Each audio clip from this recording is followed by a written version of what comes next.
Hello बच्चों, welcome you all again to your physics channel physics I am your physics teacher Hemant Chaudhary.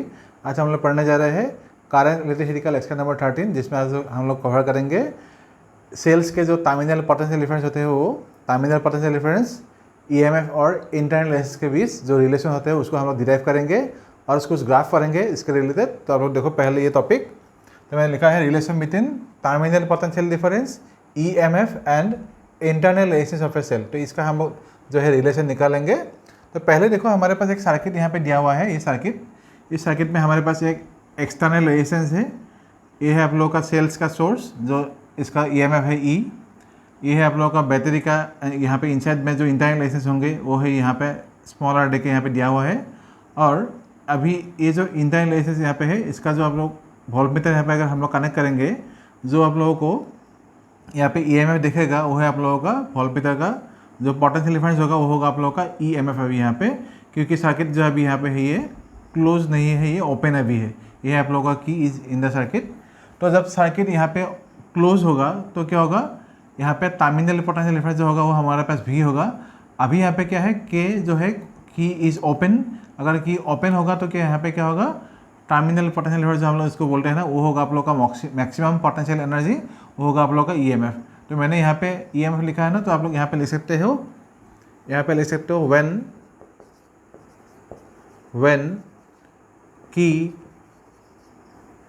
के is open then भी is equal to ई। मतलब जो potential difference यहाँ पे actually हम लोग को दिखाएगा ये वोल्टमीटर, वो क्या होगा, ईएमएफ जो होगा उसके इक्वल होगा। मतलब मैक्सिमम पोटेंशियल एनर्जी आपको यहाँ पे मिलेंगे V इक्वल टू ई। तो आप लोग यहाँ पे लिखेंगे maximum potential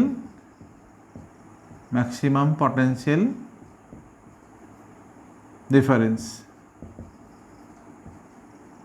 maximum potential difference इसको आप लोग यहाँ पे लिखेंगे। और सेकेंड कंडीशन आप लोग लिखेंगे इधर व्हेन की के इज क्लोज्ड देन जो टर्मिनल पोटेंशियल डिफरेंस हमको यहाँ पे मिलेंगे, जो वोल्टमीटर दिखाएगा वो क्या होगा, V will be smaller than the EMF. मतलब ईएमएफ एक्चुअली जितने होते हैं when the circuit remains open, उससे क्या होगा, अभी ये पोटेंशियल डिफरेंस जो होगा टर्मिनल पोटेंशियल डिफरेंस ये थोड़ा सा क्या होगा, कम हो जाएगा। अब इस पूरे सर्किट में हम लोग पहले इंटरनल रेजिस्टेंस ईएमएफ और इनसे एक रिलेशन निकालेंगे। तो आप लोग देखो कैसे निकालेंगे। यहाँ पे जो हमारे पास नेट रेजिस्टेंस अभी यहाँ पे है वो आप लोग देखो क्या होगा। मैं यहाँ पे डिराइवेशन देख के यहाँ से शुरू कर रहा हूँ, क्योंकि ये जो रिलेशन आएगा आप लोगों का, इस जो रिलेशन होगा डिराइवेशन में यहाँ से शुरू करूँगा। तो आप लोग देखो नेट रेजिस्टेंस यहाँ पे कितना होगा, ये है आप लोगों का एक्सटर्नल रेजिस्टेंस R और ये है आप लोगों का इंटरनल रेजिस्टेंस स्मॉल r। तो नेट रेजिस्टेंस यहाँ पे क्या होगा, आप लोग लिखोगे यहाँ पे टोटल रेजिस्टेंस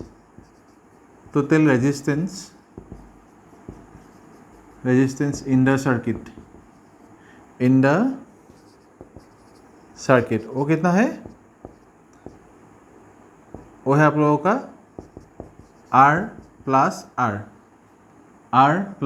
R, मतलब एक्सटर्नल रेजिस्टेंस है R और इंटरनल रेजिस्टेंस है आप लोग के यहाँ पे स्मॉल r। हो गया। अभी यहाँ पे जो ईएमएफ था हमारे पास वो कितना था, E था, तो वो था मैक्सिमम आप लोगों का। तो हम लोग क्या लिखेंगे इसको, ईएमएफ इक्वल टू E है।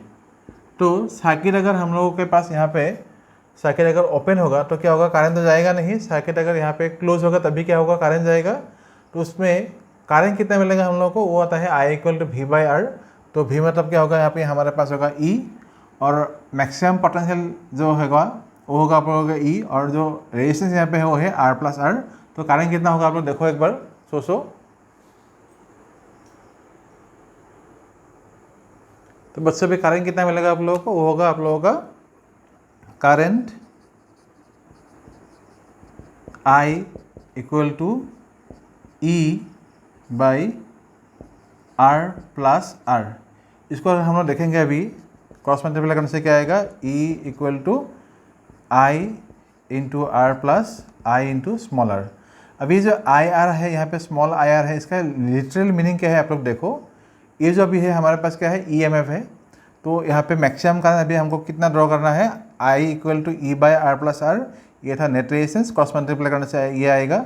तो आई इंटू आर मतलब क्या होगा, ये potential difference across the external resistance है आर यहाँ पे, और ये जो आई आर है स्मॉल इंटर, ये है आई इंटू स्मॉल आर, ये है potential difference produce across the small internal resistance यहाँ पे जो दिया है, इस इंटरनल रेजिस्टेंस में जो होगा पोटेंशियल डिफरेंस वो होगा प्रोड्यूस होगा आप लोगों का आई इंटू आर, और ये आर होगा आप लोगों का यहाँ पे इन द एक्सटर्नल रेजिस्टेंस।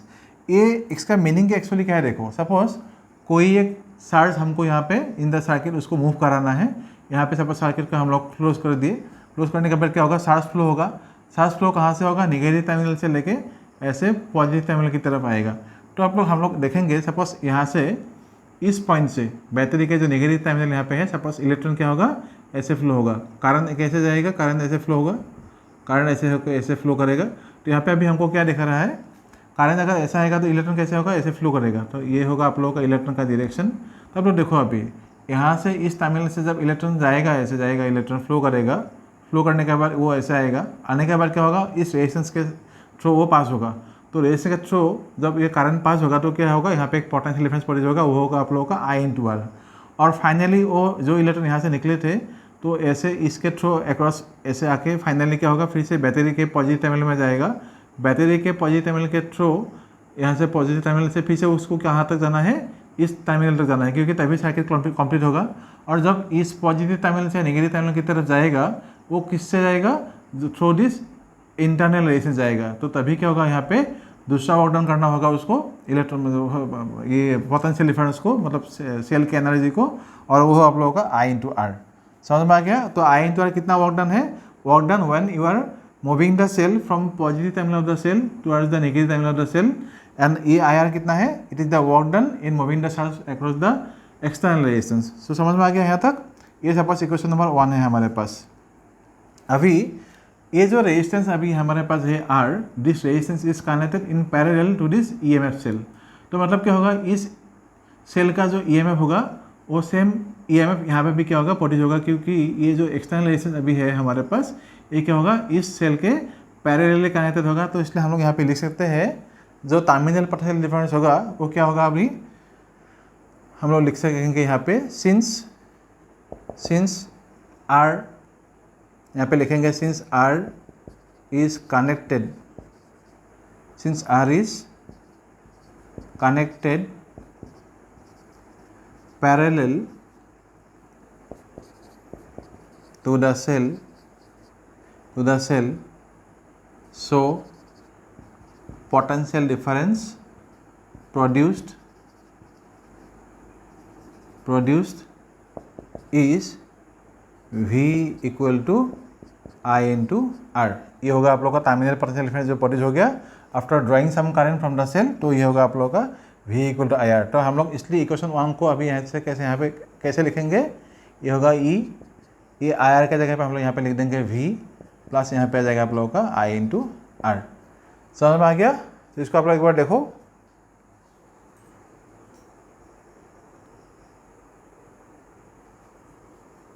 वैसे भी यहाँ पे देखो, ये जो इक्वेशन 1 था आप लोग इसको 1 मानो तो हम लोग को थोड़ा इजी होगा।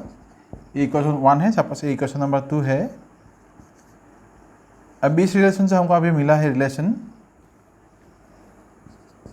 ये जब रिलेशन मिला से हमको यहाँ से क्या मिल सकता है, V मतलब terminal potential difference V equal to क्या आएगा, E माइनस आई आर। तो इस रिलेशन का आप लोग याद रखना है। तो यहाँ पे हमको क्या देखेंगे, जितना ज़्यादा आप लोगों का पोटेंशियल डिफरेंस मतलब जितना ज़्यादा हम लोग करंट ड्रॉ करेंगे सेल से, वो कितना होगा, E से वो माइनस होता जाएगा। मतलब क्या होगा, टर्मिनल पोटेंशियल डिफरेंस क्या होगा, डिक्रीज होता जाएगा। मतलब जितना ज़्यादा हम लोग को I ज़्यादा होते जाएंगे, I बढ़ते जाएंगे, तो V क्या होगा, उतना ज़्यादा डिक्रीज होता जाएगा। तो अभी यहाँ तक जो रिलेशन हमको मिला वो क्या मिला है, terminal potential difference V, EMF और इंटरनल रेजिस्टेंस के बीच यहाँ पे रिलेशन मिल गया। अभी हम लोग निकालेंगे इंटरनल रेजिस्टेंस का जो एक्सप्रेशन है वो। तो कैसे निकालेंगे, देखो हमारे पास अभी 2 इक्वेशन है, यहाँ पे इक्वेशन 1 है, इक्वेशन नंबर यहाँ पे 2 है। इक्वेशन 2 के यहाँ पे जो I हमारे पास है, इस I के जगह पे अगर हम लोग इक्वेशन 1 को यूज करेंगे तो देखो यहाँ पे लिखता हूँ मैं, यूजिंग इक्वेशन 2 के अंदर हम लोग यहाँ पे 1 पुट करेंगे तो आप लोग डायरेक्ट इसको भी लिख सकते हो, पुटिंग, और यहाँ पे ऐसे लिख सकते हो, calculation of internal resistance, calculation of internal resistance internal resistance. तो कैसे निकालेंगे देखो, इक्वेशन 2 का ये जो वैल्यू है, 1 का जो वैल्यू है आई इक्वल ये, इसको हम लोग इक्वेशन 2 में पुट करेंगे। तो हम डायरेक्ट हम यहाँ लिखेंगे इक्वेशन 2, यहाँ पे आएगा v, इन पर सब आई हम लोग पुट करेंगे e by r plus r, और यहाँ पे पहले से ही क्या था, r था, ये हो गया। अभी हम लोग क्या करेंगे, क्रॉस मल्टीप्लाई करेंगे। तो करने से क्या आएगा, e r इक्वल टू आएगा वी आर प्लस यहाँ पे आएगा वी आर। तो यहाँ पे आप लोगों को स्मॉल आर के लिए वैल्यू निकालना है। तो स्मॉल आर के लिए जब हम लोग वैल्यू निकालेंगे, इंटरनल रेजिस्टेंस निकालेंगे, तो कैसे निकालेंगे देखो एक बार करके। आर का एक्सप्रेशन निकालो आप लोग।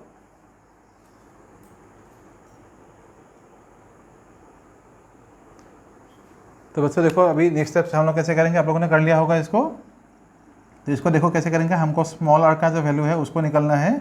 इसको हम लोग और शॉर्ट तरीके से ऐसे कर सकते हैं।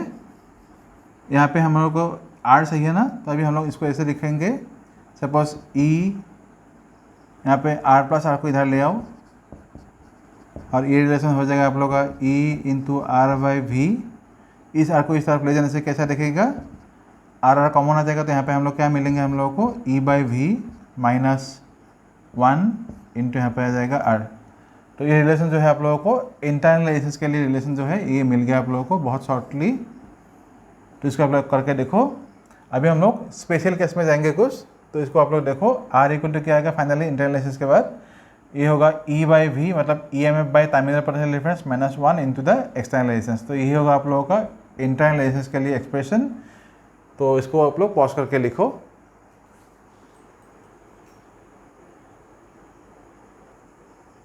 तो बच्चों भी यहाँ पे देखो, ये है आप लोगों का पॉइंट है, characteristics curve of a cell. मतलब कोई भी सेल में हमारे पास जो है E M F versus R का जो रिलेशन होगा वो कैसा होगा देखो। तो मैंने लिख के दिया है यहाँ पर, E M F of a cell is independent of external resistance, so graph between E M F and R is a straight line. तो मतलब एक्सटर्नल रेजिस्टेंस के ऊपर जो है ई एम एफ डिपेंड नहीं करता है।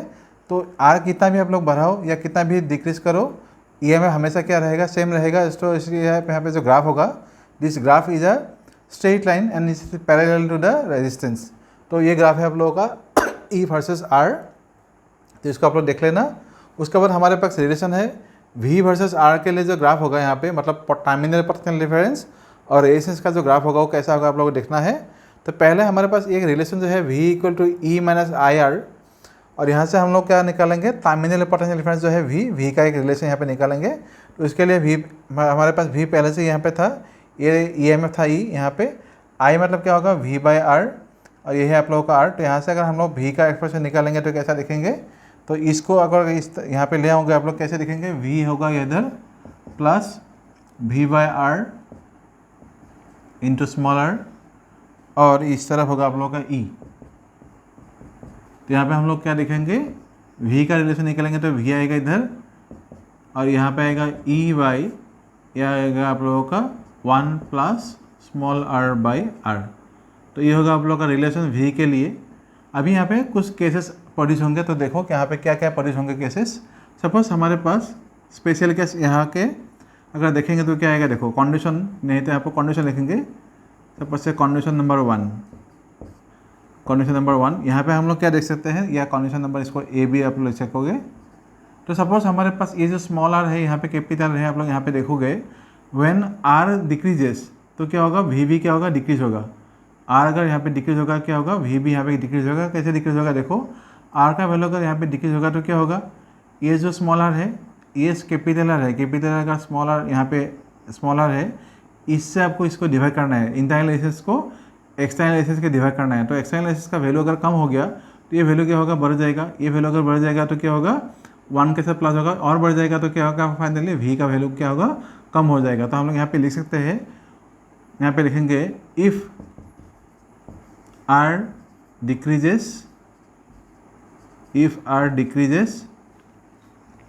v also decreases, अभी दूसरा कंडीशन देखो, r का वैल्यू अगर हम लोग यहाँ पे 0 कर देंगे तो क्या आएगा, r का वैल्यू सपोज ये 0 हो गया, r का वैल्यू 0 होगा। यहाँ पे लिखो if R equal to zero, suppose यहाँ पे जीरो है, मतलब क्या होगा स्मॉल आर बाई इन्फिनिटी। यहाँ पे क्या होगा समथिंग डिवाइड बाई जीरो, मतलब क्या होता है इन्फिनिटी होता है, समथिंग डिवाइड बाई जीरो मतलब क्या होगा स्मॉल आर है यहाँ पे इंटरनल एसेंस को अगर जीरो से एक्सटर्नल एस का वैल्यू अगर जीरो होगा यहाँ पे, तो इससे इसको डिवाइड करोगे तो वैल्यू क्या मिलेगा इन्फिनिटी के साथ वन प्लस होगा, क्या होगा फिर से इन्फिनिटी होगा, और इस इन्फिनिटी से अगर इसको आप लोग डिवाइड करोगे तो क्या होगा वैल्यू आएगा फाइनली जीरो। तो if R equal to zero तो क्या होगा वी भी क्या होगा यहाँ पे जीरो होगा। समझ में आ गया।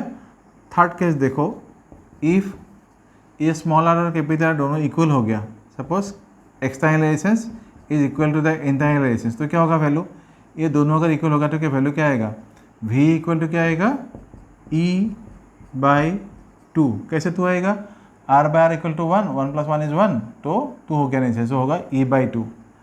और फाइनली ये केस देखो क्वेश्चन नंबर यहाँ पे, इफ़ r सपोज अभी क्या होगा जीरो से धीरे धीरे इंक्रीज हो रहा है, तो पहले डिक्रीज हुआ था तो जीरो से r आ गया, अभी सपोज r का वैल्यू हो गया इन्फिनिटी। अगर r का वैल्यू इन्फिनिटी हो जाएंगे, ये अगर वैल्यू इन्फिनिटी होगा तो क्या होगा आप लोग देखो एक बार सोचो, अगर r का वैल्यू इन्फिनिटी यहाँ पे एक्सटर्नल एसेंस का वैल्यू इन्फिनिटी हो जाएगा, तो इन्फिनिटी से इसको डिवाइड करके वैल्यू क्या आएगा, ये पार्ट होगा आप लोगों का जीरो, मतलब क्या होगा e/1 आएगा ओनली, सब ओनली क्या आएगा e आएगा, मतलब क्या होगा in that case v equal to हो जाएगा आप लोगों का e, मतलब terminal potential difference will be equal to the EMF। समझ में आ गया। तो अगर इन कंडीशन के साथ हम लोग एक ग्राफ ड्रॉ करेंगे तो ग्राफ कैसे दिखेंगे वो हमको अभी सोचना है। तो ग्राफ कैसे दिखेगा देखो एक बार, ये आप लोगों का y एक्सिस, ये है आप लोगों का x एक्सिस। तो यहाँ पे हम लोग क्या डालेंगे, सपोज पोटेंशियल डिफरेंस जो होगा इसमें हम लोग यहाँ पे डालेंगे r डालेंगे इधर। आप लोग इसको पॉज करके लिखो, मैं ग्राफ ड्रॉ करके आप लोगों को दे रहा हूँ एक बार।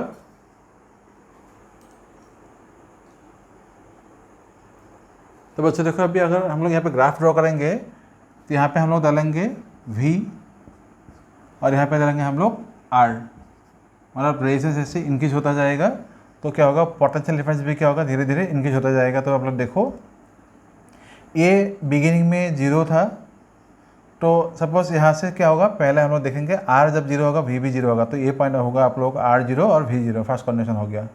सेकंड कंडीशन क्या बोला था, when r equal to r मतलब external resistance becomes equal to the internal resistance, then potential difference become e/2। तो हम लोग यहाँ पे अगर ऐसे सोच लेते हैं कि यहाँ पे ये सपोज एक ग्राफ हम लोग ड्रॉ करेंगे, और फाइनली क्या बोला है r इक्वल टू इन्फिनिटी जब होगा v इंक्रीज होगा, तो क्या होगा ये धीरे धीरे सपोज ऐसे इंक्रीज हो जाएगा। ये सपोज आपका EMF का लेवल है, ये सपोज EMF है, तो ये धीरे धीरे क्या होगा ऐसे इंक्रीज होता जाएगा।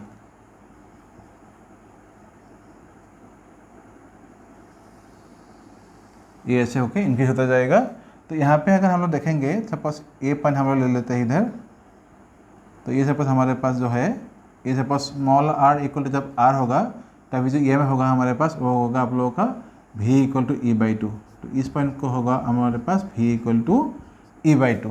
तो फाइनली जब ये इंक्रीज होता जाएगा, जितना रेजिस्टेंस इंक्रीज होता जाएगा, तो क्या होगा this will be very closer to the EMF। तो फाइनली जाके क्या होगा EMF के साथ ये क्या होगा इक्वल हो जाएगा। इसका मीनिंग क्या है, जितना ज़्यादा आप लोग एक्सटर्नल एसेंस दोगे तो उसमें से करंट ड्रॉ करना ऑलमोस्ट इम्पॉसिबल जैसा हो जाएगा। तभी क्या होगा करंट अगर ड्रॉ नहीं होगा सेल से, तो मतलब क्या होगा पोटेंशियल एनर्जी इनकी मतलब एक्सपेंस नहीं होगा, मतलब क्या होगा EMF जैसा है वही से ऐसे ही रहेगा। वहाँ से पोटेंशियल डिफरेंस हम लोग ड्रॉ नहीं कर सकते, करंट को ड्रॉ नहीं कर सकेंगे। तो ग्राफ का मीनिंग वही है। इसको आप लोग पॉज करके लिखो, और एक ग्राफ है इसके रिलेटेड, इसको पॉज करके लिखो आप लोग।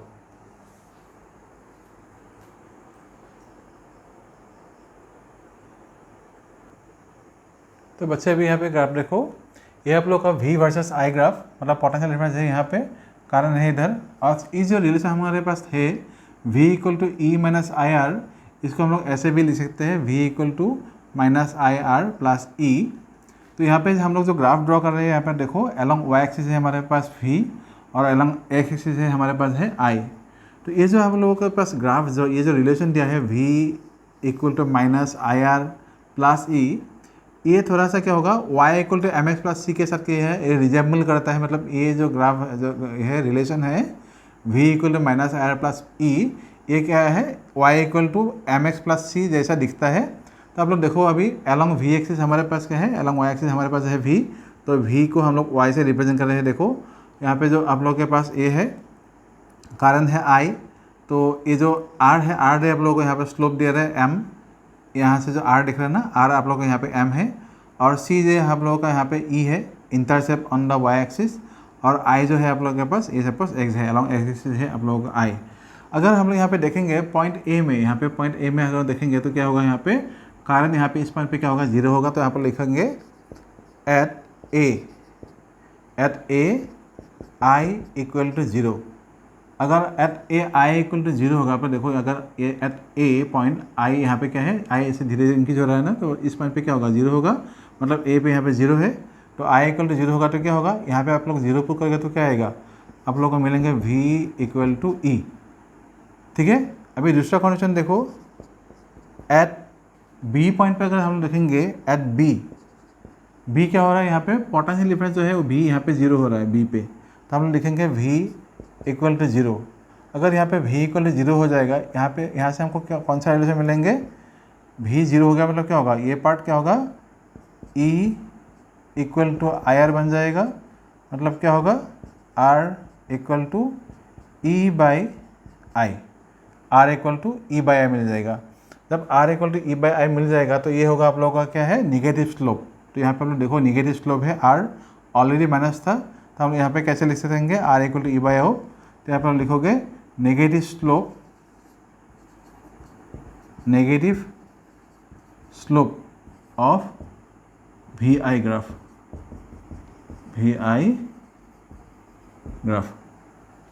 एक बार आप लोग इसको इन क्वेश्चंस के साथ रिलेट करके देखो, तो यहाँ पे जो है स्लोप यहाँ पे लिखोगे आप लोग माइनस आर जो यहाँ पर स्लोप दे रहा है। आप लोग इसको रिलेट करके देखो एक बार।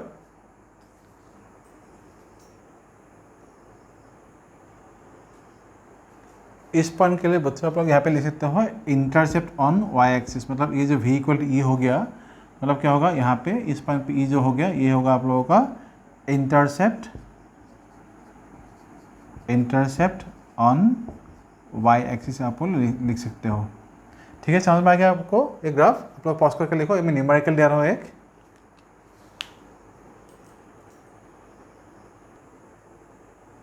बच्चे भी इस क्वेश्चन को देखो, एक cell of E M F E and internalisations R. मतलब हमको यहाँ पे सेल का जो ई एम एफ है वो वैल्यू दिया नहीं है, सिर्फ ई बोल के दिया हुआ है, और इंटरनलाइजेशन का वैल्यू यहाँ पे नहीं दिया है, वो बोला है आप लोगों को स्मॉल आर।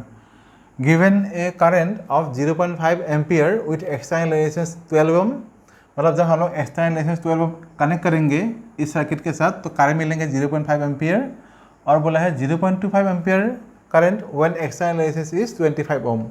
तो अभी देखो यहाँ पे हमको निकालना है एक्सटर्नल रेजिस्टेंस, और यह तो दिया हुआ है, आप लोग को निकालना है ईएमएफ ऑफ द सेल और इंटरनल रेजिस्टेंस। तो हम लोग देखो यहाँ पे करना कैसे है, हमारे पास एक रिलेशन था, वो है आप लोगों का ई इक्वल टू आई बार आर प्लस आर। ये है आप लोगों का एक्सटर्नल रेजिस्टेंस, ये है आप लोगों का इंटरनल रेजिस्टेंस, ये है आप लोगों का कारण, और ये है सेल का ईएमएफ। तो पहले कंडीशन जो हमारे पास है वो फर्स्ट कंडीशन लिखेंगे ऐसे। फर्स्ट कंडीशन में क्या दिया है, ई का जो वैल्यू है वो हमको पता नहीं है, तो ई तो हम लोग ई ही लिखेंगे इधर। और यहाँ पे आई जो वैल्यू आप लोगों को दिया हुआ है वो कितना है, I equal to I by R plus R. I मतलब अभी हमारे पास कितना है, देखो आई मतलब हमारे पास है पहले 0.5 एम्पियर, तो यहाँ पर लिखेंगे हम लोग 0.5 एम्पियर बाई अपने पास क्या है, आर इक्वल टू हमारे पास है अभी 12। एक्सटर्नल से पहले कितना था, 12 ओम था, तो हम लोग यहाँ पे लिखेंगे 12 प्लस इंटरनल एसिस पता नहीं है, तो हम लोग इसको ऐसे लिखेंगे। ठीक है, और सेकंड कंडीशन जो दिया है इसको हम लोग कैसे लिखेंगे, E equal to 0.5 by 12 plus R. तो हो गया यहाँ तक। अभी और एक काम करना है, दूसरे जो कंडीशन है उसको भी आप लोग निकालो।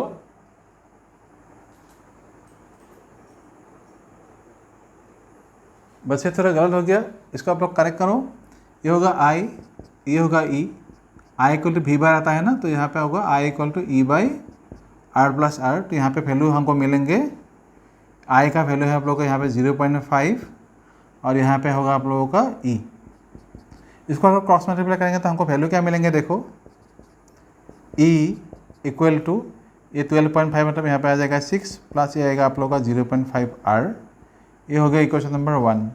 कंडीशन नंबर 2 कहाँ पे था हम लोगों को, कंडीशन नंबर 2 में क्या दिया है, देखो यहाँ पे आप लोगों का जो है कारण अभी दिया है आप लोगों का 0.25 एम्पियर। तो हम लोग डायरेक्टली यहाँ पे लिखेंगे अभी 0.25 ampere equal to E by external resistance अभी दिया है हम लोग को 25 ओम, तो 25 प्लस स्मॉल आर, इसको भी करेंगे तो क्या वैल्यू आएगा, E इक्वल टू ये आएगा आप लोगों का 6.25 प्लस 0.25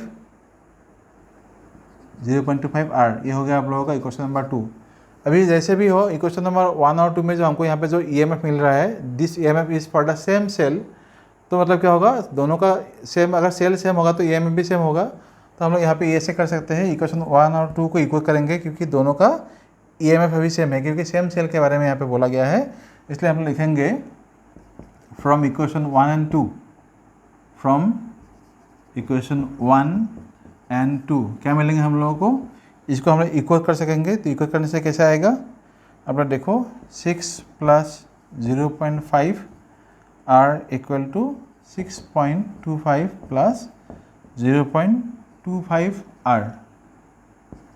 अगर हम लोग इसको थोड़ा सा सॉल्व करेंगे तो अभी वैल्यू कितना आएगा, देखो इसको इधर ले आओ तो आएगा आप लोगों का 0.25 आर इक्वल टू, इसको इस तरफ ले जाओ तो क्या आएगा वैल्यू 0.25, मतलब क्या होगा आर इक्वल टू आएगा 1 ओम, मतलब इंटरनल रेजिस्टेंस जो हमको निकालने के लिए बोला गया था वो वैल्यू आ गया आप लोगों का आर इक्वल टू 1 ओम। अब ये क्या चाहिए, EMF ऑफ द सेल चाहिए। तो इसी इक्वेशन में अगर हम लोग देखेंगे EMF ऑफ द सेल हमको कैसे निकालेंगे, देखो therefore EMF of the cell वो क्या आएगा, I equal to V equal to I रहता है ना, तो V इक्वल टू मतलब यहाँ पे क्या आएगा, E equal to I into R plus R आ जाएगा। आई हमारे पास कितना है, करंट निकालना होगा। करंट निकालने के लिए हम लोग क्या करेंगे, अभी ये तो हमारे पास स्मॉल आर का वैल्यू निकल गया, कैपिटल आर जो है उसको भी आप लोग निकालेंगे। कोई भी इक्वेशन यहाँ इनमें से आप लोग कोई भी ले सकते हो। सपोज यहाँ पे हमारे पास 0.5 था, तो इसको आप अगर देखोगे 0.5 यहाँ पे हमको E चाहिए ना, यहाँ पे स्मॉल आर का वैल्यू पुट कर दो, तो यहाँ से हमको E का वैल्यू कैसे मिलेगा, डायरेक्टली यहाँ पे पुट कर सकते हैं हम लोग। कारण नहीं निकालना होगा तब भी हम लोग निकाल सकेंगे इधर से। कैसे आ जाएगा देखो एक बार करके, यहाँ पे आर का वैल्यू अगर हम लोग वहाँ यहाँ पे 1 पुट कर देंगे तो वैल्यू कितना आएगा, सिंपली 6 प्लस 0.5 इंटू 1, तो वैल्यू कितना आएगा आप लोगों का 6.5 वोल्ट। करके देखो आप लोगों को आंसर ये आ रहा है कि नहीं, देखो